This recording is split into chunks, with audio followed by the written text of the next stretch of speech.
Hi everybody.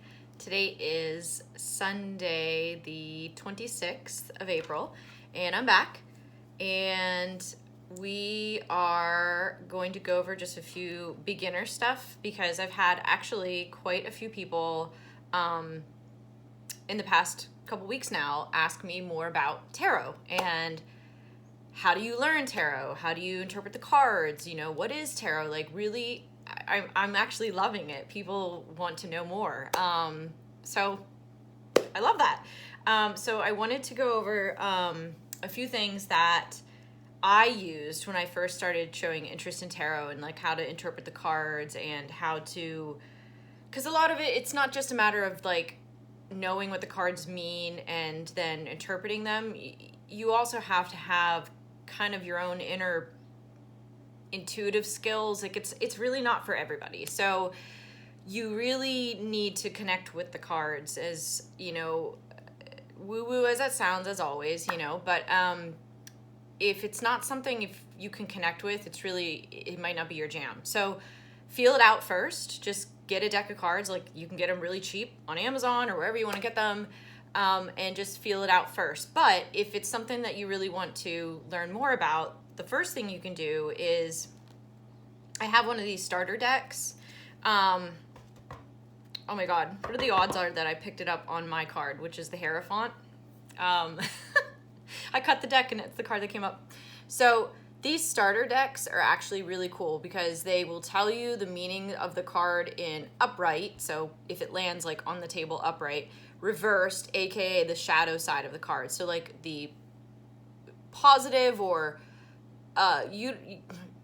traits that are like you can utilize, things about this card that are traits of that person or situation. And then reverse, is that reverse? Yeah. Then it tells you like the bad traits of, I don't know if that's focusing or not, the bad traits of that said card. And then on the side here, it tells you what chakra it's associated with, what planet it's associated with, and then what sign it's associated with. So this is the sign of Taurus. This is the sign of Mercury, the planet Mercury. And then this is like, I don't know my chakras. I don't know that at all. I don't really lean into that kind of Reiki healing stuff. I'm not opposed to it. I just don't know anything about it. And then it kind of gives you like a really quick synopsis on the side here. So these are really cool learning decks. Oh, and then the number in the deck that the card is. So these are really good decks to learn on. The only thing I would say about those decks is use them in the beginning to like really get a feel of like what the cards mean and interpretation, but don't lean too hard on them because it can create bias for a reader. So for me, I personally don't use this deck when I'm doing personal readings because one, my querent will see what's on the card and they'll lock on to the meaning of that card rather than what my intuitive interpretation is of it.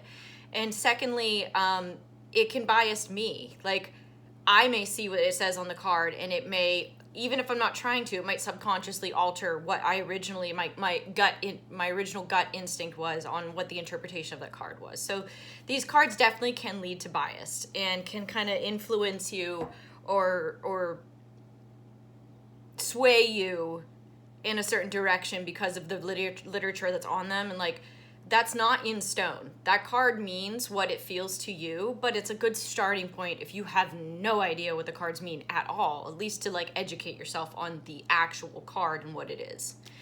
Another thing that I mentioned to actually one of my good friends this past week to get for herself is this book by Stephanie Capone, and it is Guided Tarot for Seamless Readings, and it is amazing. This book was like a Bible to me when I started reading tarot. It is so thorough. I mean, I've even like highlighted stuff.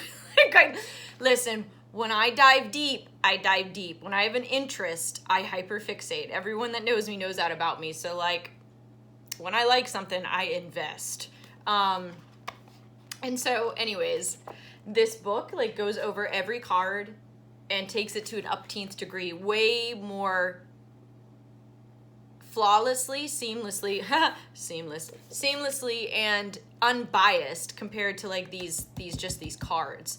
And the woman that writes this book is very fluid in how she gives interpretation, so that it's really open for you to decide how it feels to you, and again, not creating bias. She's very unbiased in this book. So I absolutely encourage anyone that's interested in reading tarot or getting into tarot to get this book. Super cheap. It was only like $13 or something, and it was such a huge resource for me. Another cool thing too with tarot decks is usually the decks come with their own mini guide that will tell you in real condensed versions what each card is and what it means in its upright and reverse. And again, remember, like for me as a reader, I don't do reverse readings. I just read whatever the card feels like in the moment I'm reading it.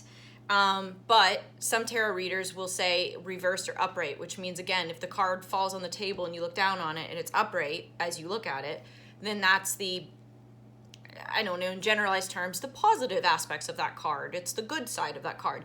If the card is reversed, upside down when you look down on it, then that is the shadow side of that card. So whatever negative traits, or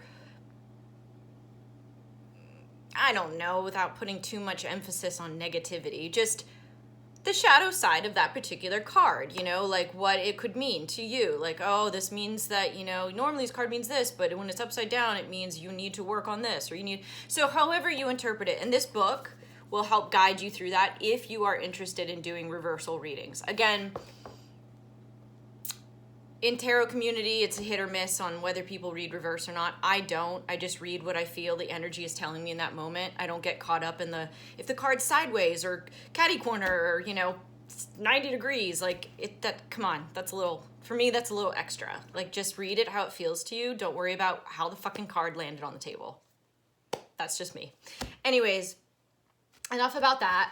Astrologically speaking, Uranus had finally moved into Gemini, woo, on the 24th or 25th, given where you live in the world. This is a huge move. It's going to be there for 7 years, and it's going to be a very pioneering move of, as a collective for technology, communication, and also how we communicate with each other. People are going to be more apt to express themselves and more apt to want to have more open conversations and express them as a personal form of expression. You know, finally being like, you know, I'm finally going to say what's on my mind, or da-da-da-da. But it's going to be a very forward-moving movement type of movement with the kind of collective sense. And then also it's going to cause some friction too. So Gemini definitely, again, is the planet of disruption and change. And so there's going to be, you know, probably in our own little personal worlds, things like that. I mean, there's always change happening, but Gemini definitely is of the intellect. It is the planet of Mercury, which Gemini thrives in. And so Mercury, Gemini, that sign is of speaking, intellect, the mind, things like that. And so, yeah, I'm eager to see what kind of changes it comes about. And then lastly, we have Venus that also moved into Gemini. So there's a lot of air. Gemini is an air sign. There's a lot of air, so there's a lot of communication going on. And with Venus, which is the planet of love, sensuality, you know, kind of earthy, a lot of sexual tones too. This could represent people wanting to finally, like, say what's on their mind to loved ones, or, you know, or in like dating matters or things like that. People being more apt to communicate more openly and lead with the heart, in open heart communication, rather than just, you know, sexual or, you know, more guarded or rigid. They're going to be more apt to communicate more clearly through means of the heart. So Venus and Gemini is kind of a nice placement as well. So yeah, I think that's there till the 3rd of May. Yeah. Anyways, I got to get moving on doing this because I'm running out of time. So let's go ahead, see what we get for a card. And like always, shuffle 5 times, take what comes off the top. If nothing falls out, only take 1 card if something falls out, nothing more than that. So let's do this. 1, 2, you can tell there's a lot of Gemini energy because I can't shut up. 4, 5. Did I do 3, 4, or 5? Oh, doesn't matter. All right, here we go. Seven of Swords again. I think we've had this one again. So again, with this kind of deck, you'll see lies. See how biased it is? It's like, you'll read that and be like, oh, okay, fine. This is a card of lies. It says, someone is cheating, enemy posing as a friend, hidden secrets, dangerous behavior, espionage, theft, lack of conscience, strategy, and ingenuity. So only one positive thing on here, ingenuity. Right. And then is the shadow side. It says fight, slander, disappointment in the family or with a friendship, good in love. See, it's so biased. Like, how can good in love be a shadow side, but ingenuity be... Or no, but like someone's cheating. Okay, and you guys see what I'm saying. So that's why I don't lean into what it says on these, because it's just so funny how it just says lies. So again, Seven of Swords, why is it back? Well, I think because we do have a lot of Gemini energy going on now. And with Uranus, actually, this tracks. Seven of Swords would very much represent Uranus moving into Gemini. Sudden shifts, sudden changes. Uranus being the planet of said things. Gemini being the heavy air sign of communication. Uranus will suddenly shift certain situations that no longer serve a purpose. So this makes a lot of sense, actually. This is the exposing of truths. That's how this card feels to me. With this Gemini energy, especially in Uranus, this feels like the exposing of truths. And I don't mean like, deceit and, the days of our lives kind of shit, like soap opera bullshit, that kind of drama. But maybe just the exposures of truths of how people feel. How people truly feel about a situation, about a person, how they feel within themselves, about themselves. That's what I feel like this card represents, especially with this heavy Gemini energy, and especially with Venus being in Gemini. I think with Uranus and Venus being in Gemini right now, really, somebody needs to get a ticker out there and count how many times I say the word Gemini. But I feel like there's a lot of truth-seeking going on right now. Truth-seeking and truth-saying. And Uranus is going to force truths to come out. And again, guys, I don't mean like some secret is getting exposed. Woo! I don't mean that kind of stuff. I mean, if it happens, it happens. Life's gonna life, right? Don't just listen to the crazy tarot girl in her kitchen.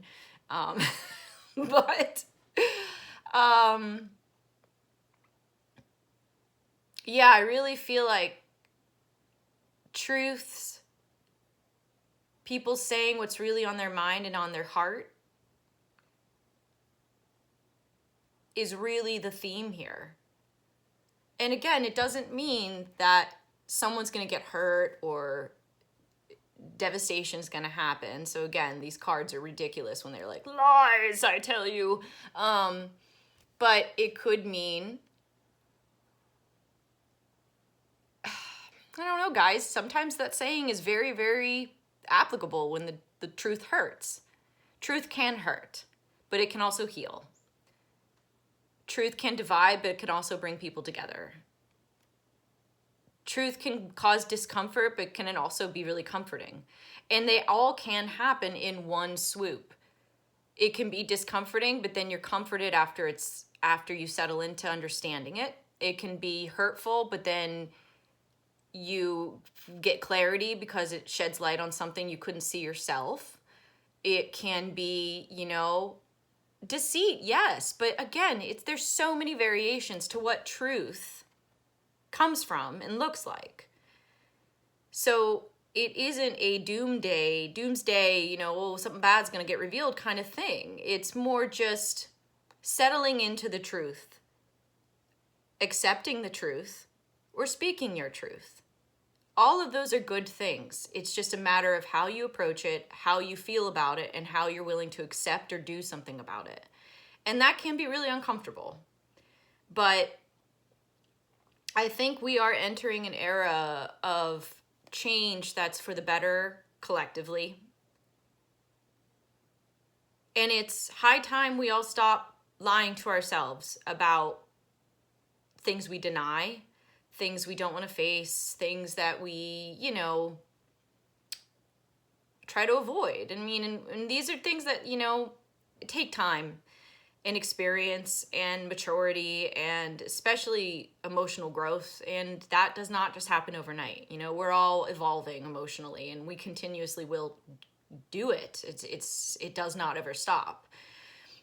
But again, I remember back telling you guys this card. It does look like this guy is stealing swords. There's a army tent in the background and he's stealing multiple swords and going the opposite direction. And a lot of times see that as like, oh, well, that's thievery. That's bad.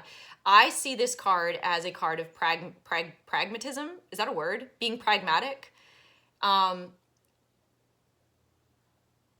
Using your intellect to do something a better way that doesn't involve trauma, stress, fighting, conflict, fear. You can be truthful to yourself without causing harm to yourself or others. There's always a way to be tactful, to make educated choices.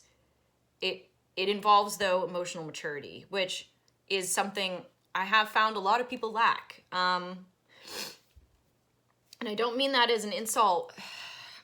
I just mean that emotions are one thing to have, which we all do, though some of us, I'm sure, are very good at not showing them or seeing them as a weakness, which is a whole other discussion, that emotions are not a sign of weakness, guys, at all. It's actually a sign of strength. And having emotional maturity means knowing how to regulate your emotions. And that is very challenging for us human beings, knowing how to understand why you feel the way you feel and understand how to put those feelings into words, how to interpret them in yourself, and then also being able to show them in a way that's not damaging, chaotic, or messy.